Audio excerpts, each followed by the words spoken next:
going on, everybody? I hope everybody's doing good. Welcome back to the second episode in our character series.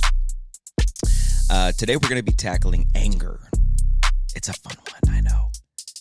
But it's definitely something that I'm confident that the majority of you either currently do struggle with or you have struggled with. I'm in that same boat.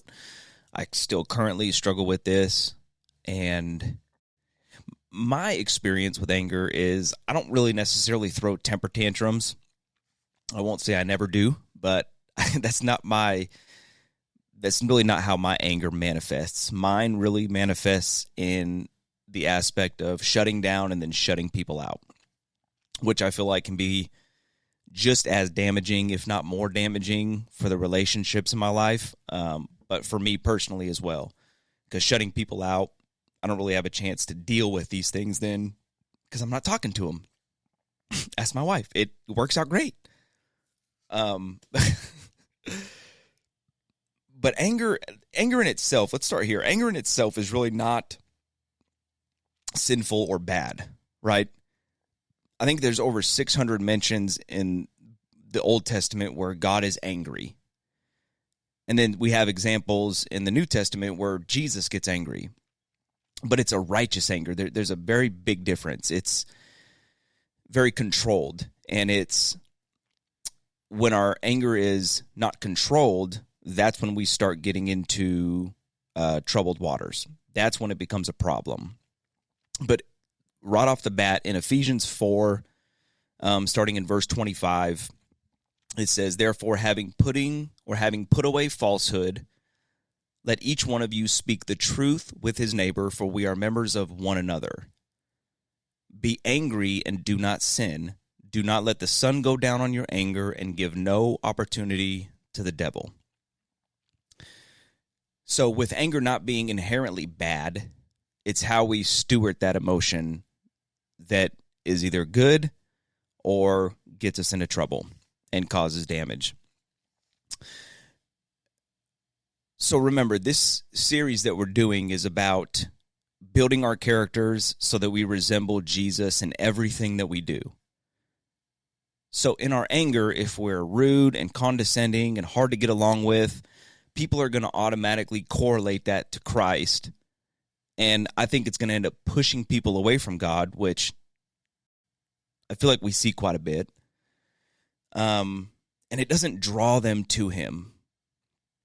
Jesus promises us a peace that is beyond all understanding. And when we struggle with controlling our anger, it is letting the enemy rob us of that promise and of that peace. One of his names is the Prince of Peace. So if we don't have control of this, then we're just giving it over to the enemy and just letting him rob us of that gift that he's promised us.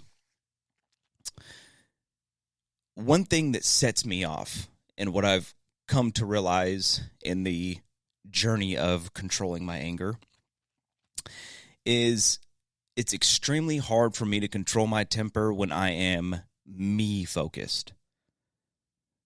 When I unintentionally take my eyes off of the cross and off of Jesus, I find myself getting very angry, very frustrated, very quickly. And for most men, with us being the protectors, the providers, and the get-it-done kind of guys, when I'm in a season of quiet desperation, that's when I'm most frustrated. You know, being unsatisfied with where you're at financially, with where you're at career-wise, where you're at spiritually, wanting to spend more time chasing your dreams or chasing the things you feel like God is calling you to. And then the reality is you just don't have the time to put into those things. That's an extremely frustrating and depressing place to be in, which for me just gets me more and more angry the more I think about those things. And I think those are the big things that start to stir up that anger in me. And then once I'm in that place and I feel like I've just lost control, then it's every little small thing just piles on and just pisses me off more and more and more, to the place where I'm angry. I'm just frustrated. I'm upset, and I'm just irritated. But do you see a common trend with those things that I just mentioned?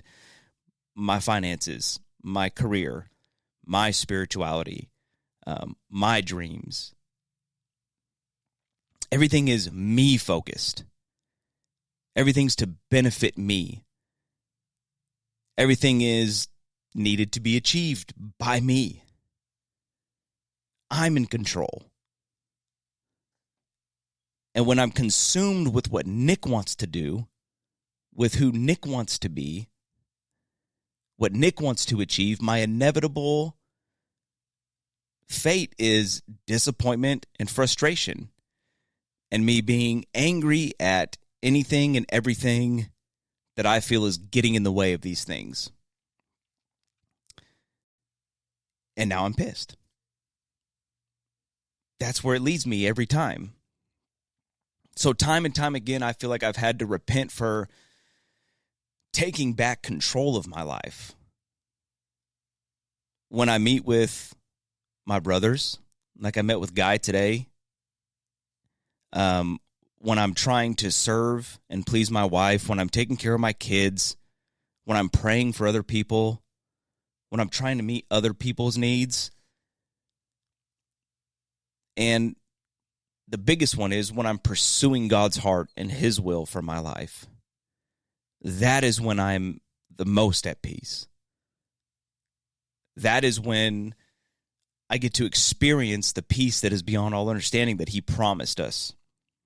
It's when I'm focused on Him and I'm focused on them, and when I'm focused on everything else but me. In the Bible is very clear about anger and how we're to steward that. In Proverbs 14:29, it says, look, I'm having the burps, and I feel like I'm running out of breath, and I'm going to blame Guy for that because we went to lunch, and I'm extremely full, and so now I just feel obese.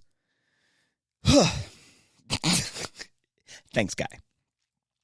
But Proverbs 14:29, it says, whoever is slow to anger has great understanding, but he who has a hasty temper exalts folly. Psalms 37:8 says, refrain from anger and forsake wrath. Fret not yourself, it tends only to evil. James 1:20 says, for the anger of man does not produce the righteousness of God.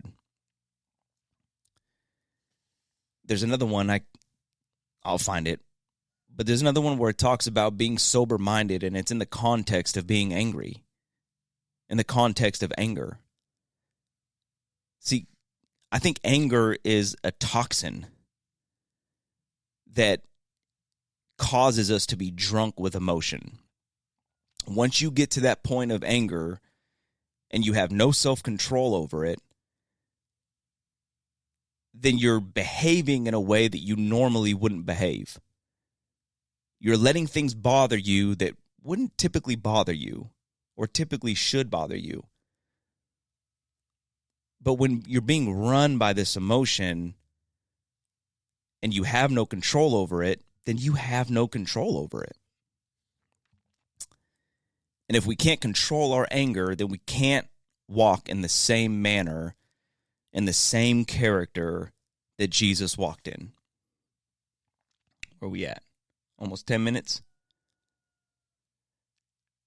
Yeah, I think that might be good for this one.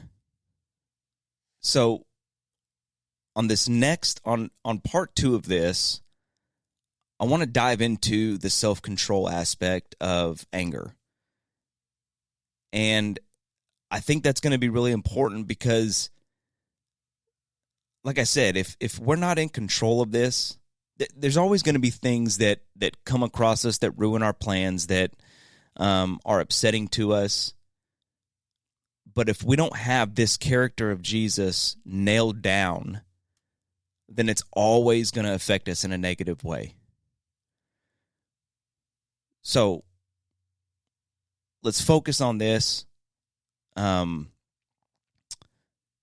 think about the things that make you angry. What is upsetting you? What is causing you to lose your temper? Why are you not in control of that? These are things that I'm thinking about constantly right now because, like I said, I'm just in a busy, frustrating season. So it's easy for me to lose sight of this. But when I get back to focusing on Him, when I get back to focusing on others, that anger starts to subside. When I'm not me-focused, then life is less frustrating. When I'm trusting in Jesus to make a way, when I'm trusting that if I'm surrendered to Him, then all things will work out for my good. When He is truly in control of my life, then I am okay. But when I take back that control, that's when it falls apart. And that's when I find myself getting very angry and upset. And it just shows that I am completely unqualified to run my own life the way Jesus can. If I want to live in peace and joy and everything that He's promised, I have to be surrendered. You have to be surrendered. And He's got to truly be in control. So this week, think about what's upsetting you, what angers you, and then where's your focus? Where are you drawing entertainment from? All these things play into how we are pursuing our King. Yeah. All right. I love you guys. I will talk to you here soon. And, peace.